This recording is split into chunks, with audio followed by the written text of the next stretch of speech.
Welcome to Sauder TV. I'm Phil Weinzimmer. I'm a journalist for Sauder.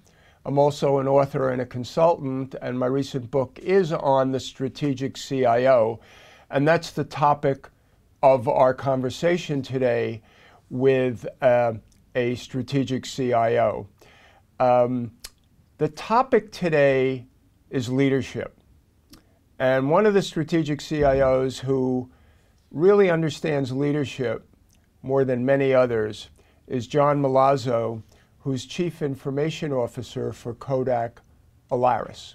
So John, welcome. Thanks, good to be here. You've had an interesting career in IT, and you joined Kodak Alaris from Eastman Kodak. So tell us about the journey and how you got to where you are today. Sure. It's probably somewhat of a traditional journey for an IT professional. I started early on with Eastman Kodak Company in a variety of positions, systems analyst, programmer, worked my way through the organization, managing projects. It's back when Kodak was fairly large, so you would take on a smaller project, and then if you did well, you'd take on a larger one, and so on. I then moved to the corporate offices and ran their desktop services group, which was the acquisition, installation, maintenance, and repair of all of the PCs globally. And that was an interesting position to be in. I actually did a stint in purchasing for a couple of years, a development opportunity. So I got a chance to consume services from the IT organization, which put a completely different perspective on my view of IT. And when I eventually came back, I knew some of the things that I wanted to change. I then spent some time in the mergers and acquisition group and supporting the sales and marketing group. And that's about the time we sold off two businesses. They're now known as Kodak Moments and Kodak Alaris. And they asked me to come over there as their chief information officer to build a global computing environment for them. Wow. So you've really had an opportunity to see different sides of not only IT, but on the business side. Absolutely. So and to me, that is probably the most important part of what I've learned. So not only the technical part of it, but the business part of it. Was there any specific role that you previously had that prepared you for your current position at Kodak Alaris? Yeah, absolutely. If I had to pick one, it would have been the mergers and acquisitions position that I had. This was a small group of people inside the Eastman Kodak Company, about a dozen of us. They had an IT person, HR, finance, some business people, and any of the deals, either an acquisition or a divestiture, would go through that group. Our responsibility was to do the due diligence on either the selling of the asset or an acquisition of a company.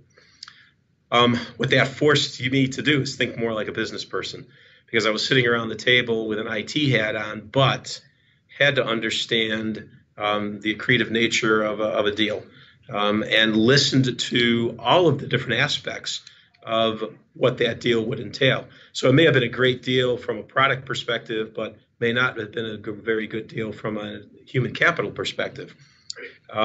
I was forced to interact with all sorts of CIOs. If we were going to buy a company, you would interact with the CIO and ask them, what's your budget? What's it look like? What are your projects? And I created a list of probably about 50 questions that I would go through, a checklist. And that helped me learn the different styles of CIOs. So if you deal with 5, 6, 7 different, you're a journalist, you know this. You deal with 5, 6, 7 different CIOs, they all approach it a little differently. So for me, I was able to then cobble together my own style, what I thought would work best, but temper that with the whole business nature. Is this a good deal? Should we be investing in this company or not? So from an IT perspective, I might have had a perspective, but from a business perspective, it forced me to think more like a business person. From a CIO's perspective, because the role of the CIO has just changed so dramatically from tactical to strategic, why is leadership such an important competency for a CIO today? A couple of reasons from my perspective. As a leader, you don't get things done. You see to it that things get done. And the only way you're going to do that is by having a great leadership team around you, or building a great leadership team around you. Yeah, I'm blessed with 6 great direct reports. They all are very, very talented, and I expect them to do certain things. They know what needs to be done, and they go off and get those things done. My job is to help remove roadblocks for them not to do their job. One of the things, and I think you know this, one of the things I did before I took on this assignment was to teach at a collegiate level. To me, this is very much like teaching, except you have some really smart students that get it very, very quickly. I know one of the things that's going on today is, we hear about the millennial generation, and tomorrow's leaders are today's millennials. So it's a different style. They've grown up in a different world than you and I grew up in, or at least I grew up in. I think I'm a little older than you. But how do you go about helping a millennial improve their leadership skills? So this is going to be, maybe this will sound like an odd answer. You need to listen to them. So one of the things we did, there's a local SIM chapter here in the Rochester area. One of the things that we did as a SIM chapter is we hosted 4 millennials from 4 companies that we picked, and we did a panel discussion with them. Listening to them, you ask them questions. What motivates you? What do you want out of a leader? Listening to them, to me, is probably one of the first things that you need to do. What motivates them? If you understand that, then you can help them and shape them. They don't have all the answers, and that's part of the job as an educator or as a leader, is to understand what motivates them and then get them to understand what they need to be doing to continue to progress. So if one of the things that millennials want is work that is rewarding, if that's one of the things that I heard during that night's panel discussion, then how do you shape a job that would appear to be rewarding for them? How do you talk to them in those terms? That this is a position, and I believe it'll provide you with some purpose and why it's important to the company, rather than I need you to go do this task, and when you're done with it, come on back and talk to me about how you did. What were some of the other insights that you heard from the millennials? One that resonates with us very much is we asked the question, how do you go research a company? And the first thing that they all did was grab their phones and said, we go look at their webpage, and they do it on their phones. Now think about the implications of that. If I was around when the internet first started up and you started creating web pages, you built them a certain way. Today, you have to be very conscious that the millennials live and die by their phone. And if they want to find out something about Coda Colaris, chances are, high probability, the first place they're going to go is to their phone and to our website. And if it doesn't render properly, if it doesn't look professional, they might turn us away and say, I'm going to go on to a different company. I know that one of your themes in helping your leadership team improve their skills is you talk about pretend to be me as part of mentoring in your coaching style. So what do you mean by that? So I'm very big on this. I want you to pretend that you're me. When we sit in my leadership team meetings, I stress that I might have the title, but everybody around this table is running IT for Coda Colaris. And so when an issue comes to the table, I may have an opinion on that, but I want to hear your opinion. I want you to think, if I was the CIO, what would I do? That forces them to think a little differently. They're not just worrying about infrastructure. And so if we're talking about applications, they can kind of tune us out because applications, I don't have to worry about that issue. I expect each and every one of them to have an opinion about the issue that happens to be on the table. And I would like to have 6 individuals that are working for me all have the ability to go off and run their own IT shop. And the only way you're going to do that is if you challenge yourself to think like the next step that you want to get to. And so to me, thinking like you're me, or thinking like you're the position that's going to come down the road, is extremely important because it broadens your perspective.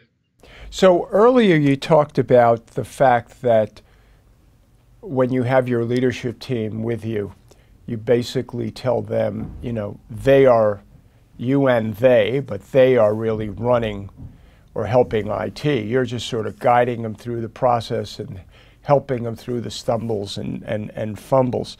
You know, as you said earlier, so it's not just giving orders, because with that mentality, it's not giving orders. It's more about providing them an opportunity to learn about leadership in real time, and then be able to, you know, stumble and fumble, but improve their leadership skills.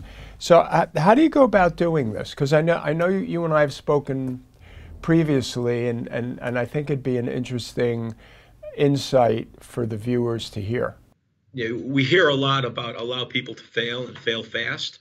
That can be used as lip service, but I hope I actually live that. So I will want people to come up with a solution. I want them to implement that solution. My job is to help guide them. If it fails for whatever reason, my job is not to take their head off. My job is to sit down with them and say, well, why did it fail? What happened? What did you miss? What did we miss, right? Because if it was something obvious, I should have caught it. But what did we miss as we were going through this journey? What did we miss? And how do we make sure that never happens again? Now, I'm very comfortable doing that with my direct reports. If it happens 3, 4, 5 times, then there's an issue that just needs to be addressed. So it can't be failing over and over again, but it needs to fail fast. And what is your lesson that you learned from that? And jointly, we need to sit down and say, okay, this is what we missed. How are we going to make sure that that doesn't happen again? As you said earlier, you've got a great leadership team. So share with the viewers your thought process and how you went about selecting your leadership team. So when we spun off from the Eastman Kodak company, we did not have a dedicated IT staff that you could just pick up and move over. So Eastman Kodak had, you know, some telecom people. They were using SAP as their ERP system, so they had some of the SAP disciplines. They were on Lotus Notes. So they had a cross-section of disciplines. And Kodak was a large entity. So what we needed to do is identify how many roles we thought we needed in the new company. And then we basically went through an interview process. You know, who are we going to bring over? So I started with the leadership roles. And one of the questions I asked, now this is a little, I'll use the word arrogant of me, but a little arrogant of me. I had only been a brand new CIO. And one of the first questions I would ask them is, so do you want to be me when I retire? Right? And that was very different. Some of them just sat in the chair and didn't quite know how to answer it. And others thought about it for about 2 seconds and says, yeah, absolutely. I want to be a CIO someday. I said, great. I will help you get there when you come on board. So that was a sort of a discussion I had and set the stage for that conversation of we're all running this IT organization, and I need you to think like me. So that was for the leadership team. For everyone else, one of the proposals I put in front of them is we are going on a journey. We will not use the same technology that the Eastman Kodak company used because we're a much smaller entity. So this is what I want you to do. I want you to go home tonight and think about your resume in 3 years. I want you to mentally write your resume 3 years out from now. If you stay with the current role you're in, write your resume. Come with us, write your resume. In 3 years, I hope both companies are wildly successful, but if both companies don't make it, which resume is going to be stronger for you? And that got a lot of people thinking, yeah, you're probably right. I've been an ABAP programmer in SAP for 15 years, and I'm really, really good at it. But boy, if we're going to go on a different technology, I'm going to learn something new over the course of 3 years. And in 3 years, I have not only the SAP knowledge, but something else, then I'm probably going to have the stronger resume. Other than that teased out for me are the individuals that were willing to learn something new. And to me, that is so critical, is this openness and willingness to learn something new. So leadership as a topic is relatively new to CIOs. And when I see relatively new, 5, 10 years.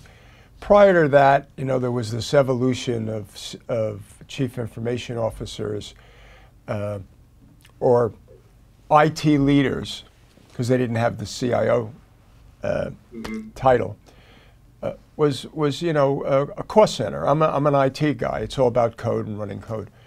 So, and there are a lot of organizations today that the current CIO comes from the old school, and they're trying to transition into the newer strategic CIO, which has a whole set of competencies and skills, really understanding the business, understanding the view of the customer, blah, blah, blah, on and on and on. But leadership is sort of new to them. So the question I wanted to ask you is, what advice would you give to CIOs in terms of helping them to assess and improve their leadership skills? That's a great question. Sometimes you can't force people to become leaders. I would highly recommend, and this is my own personal bent, if you want to learn how to be a leader, try and teach a class at a collegiate level. Because it's one thing to know all of the information in your head. It's another thing to actually impart that information and get somebody to understand it in terms and words that they understand. So I think being a part of a leader is being the ability to serve others and get others to rise to a level that they didn't think they could get to.